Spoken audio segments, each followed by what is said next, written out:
Meu nome é Alexandre Vanucchi Leme. Quando entrei na USP em 1970, ganhei o apelido de Minhoca. A turma achava graça quando eu imitava um dos professores da geologia, o Sérgio Stanislau do Amaral, conhecido como Minhocão. Quem não era da GEL devia pensar que eu virei minhoca por ser franzino e por estar sempre me metendo na terra, o que também era verdade. Sempre fui vidrado em geologia e colecionava rochas desde menino em Sorocaba, no interior de São Paulo. Aonde eu fosse, voltava sempre para casa com algum mineral.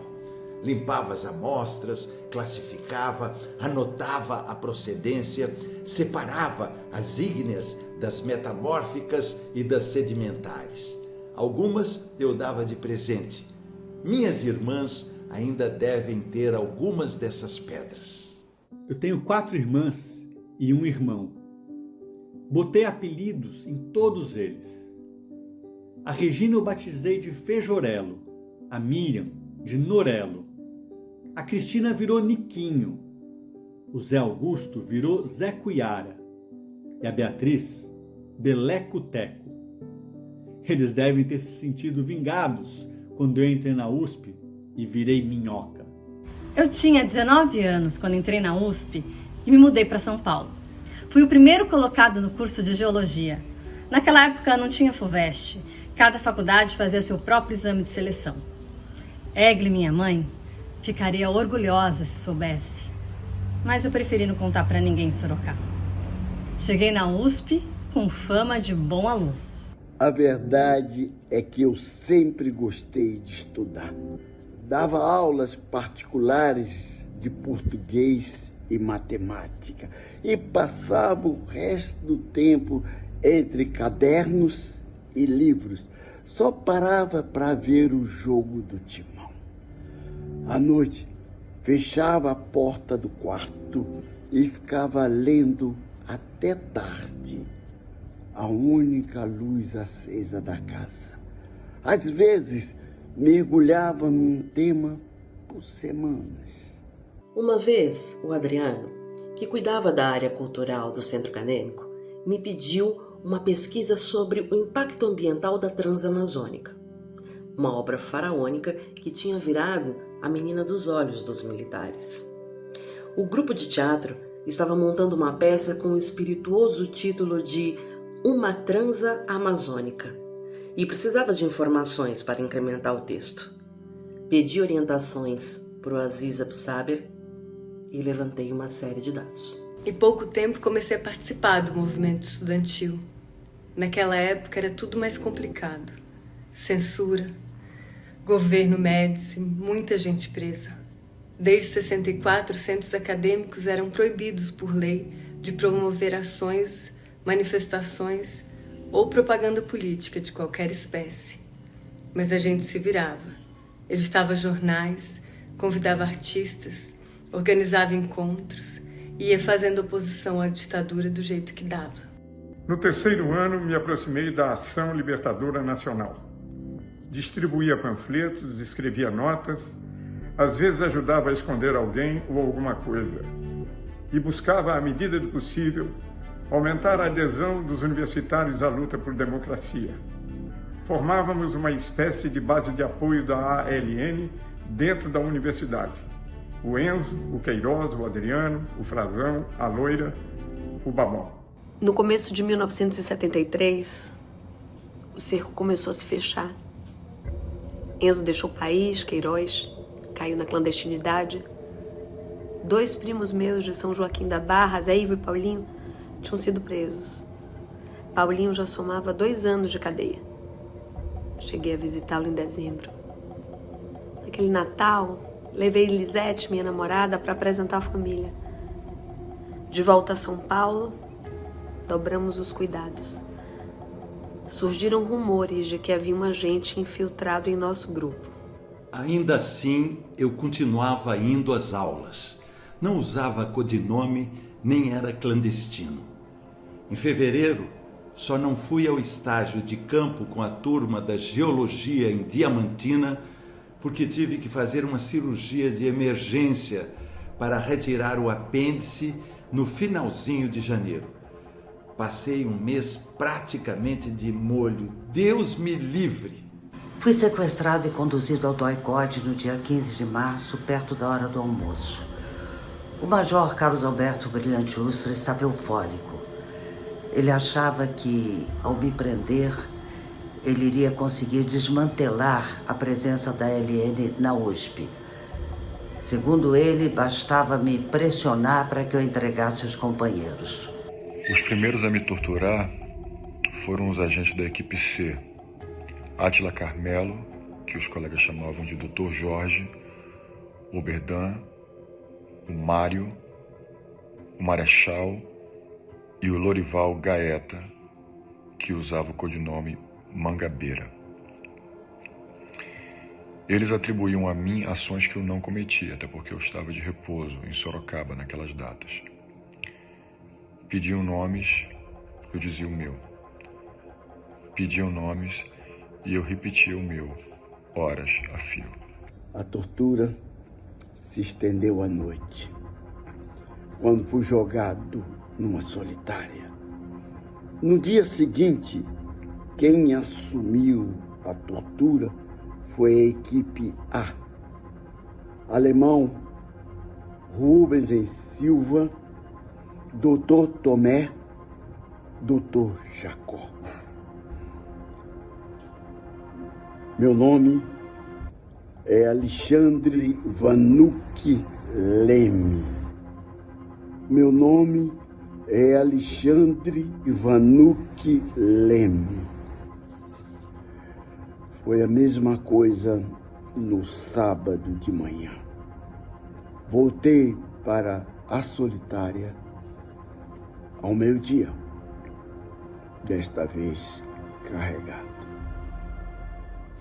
Por volta das 4 horas da tarde do dia 17 de março de 1973, foram me buscar para mais uma sessão de tortura e encontraram meu corpo inerte. Recém-operado, não resistia à porrada e aos choques elétricos. Uma hemorragia interna foi a minha sentença de morte. O meu corpo estava todo ensanguentado quando fui arrastado para fora da solitária, um corre-corre dos diabos. Depois, mandaram todo mundo encostar no fundo das celas e deram uma busca por giletes ou outros objetos cortantes. Os torturadores diziam que eu havia me cortado com uma navalha. Ustra, no pátio, berrava: acabei de mandar o Minhoca para a vanguarda popular celestial. Dava tiros para o alto. Em seguida, começaram a preparar outra versão. Fui jogado no porta-malas de um carro e levado para a esquina da Rua Bresser com a Avenida Celso Garcia, no Brás, onde o motorista de um caminhão foi pago para passar por cima de mim e declarar que havia me atropelado. Ou melhor, que eu havia pulado na frente do caminhão ao tentar escapar da polícia. Subversivo tenta fugir, mas morre atropelado, dizia o título de uma das matérias publicadas nos jornais. Fui enterrado como indigente, às pressas, no cemitério Dom Bosco, em Perus, antes da publicação das matérias. Meu pai, ao saber da minha prisão, ele, professor do Senai em Sorocaba, meu pai, José, viajou para São Paulo e me procurou. Me procurou no DOPS, me procurou no DOI-CODE, me procurou no IML e todos negavam a minha prisão. Meu pai e minha mãe souberam da minha morte pelos jornais. Foi então que começou um longo processo por justiça e por reparação. Logo após a minha morte, dezenas de estudantes da USP foram presos e torturados.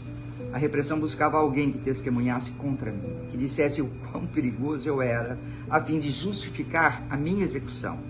Foi um tiro no pé, Procurado por um grupo de estudantes, o arcebispo de São Paulo, Dom Paulo Evaristo Arnes, decidiu celebrar uma missa em minha homenagem, junto com o bispo de Sorocaba, Dom José Melhado Campos, e ofereceu a Catedral da Sé. Eu nasci numa família muito católica, com um tio padre e 3 tias freiras, e não havia quem se conformasse com a minha morte, nem com a ausência de um corpo para velar. Como ninguém sabia ao certo em que dia eu tinha sido morto, consideraram a data da divulgação pelos jornais e marcaram uma missa de 7º dia para 30 de março, uma sexta-feira. 3.000 pessoas lotaram a catedral naquela tarde.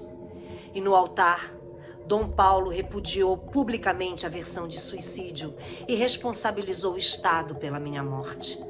Só Deus é dono da vida. A Ele a origem e só Ele pode decidir o fim, protestou.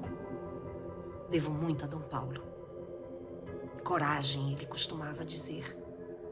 Coragem. São Paulo parou naquele dia. A polícia e o exército montaram blitz em diversos pontos da cidade para dificultar o acesso à região central e evitar que a igreja enchesse. Não adiantou.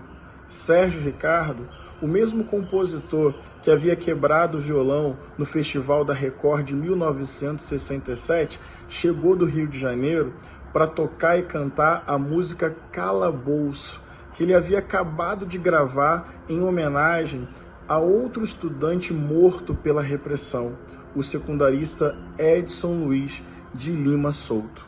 Minha mãe e meu pai jamais desistiram de esclarecer as circunstâncias da minha morte e de fazer justiça. Mário Simas e José Carlos Dias foram os primeiros advogados a cobrar explicações sobre a minha morte e meu paradeiro.